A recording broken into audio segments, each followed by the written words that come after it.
Baby kasotopfeka pendi kani? Kumukira kupfeka pendi manhero akadai. Ndisapinda zvine chando. Kupinda nechando tase. Iwe chaindienda kuona kamutsetse. Vani kamutsetse kanofana kuita apa kana usina kupfeka pendi ko.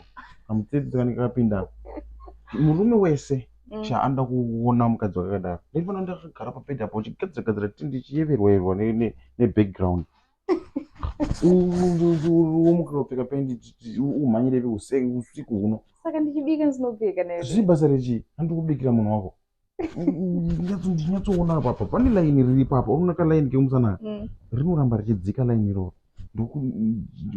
Chinaiti wati chako ichi chofana kunge chakapinda pamutsetsa. Pane mupata uri ipapo. Ndinofana kunyatsoona kupatsanuka kwemakomo maviri awakatakura. Ndikutsvaga uyu wadini tiya. Ndikutogadzira ibva kumapota angu ndazvienza. Ndichabvesa. Mari usapfeke pendi makuseni sina adai. Handichavoni nzira yandasimbovona.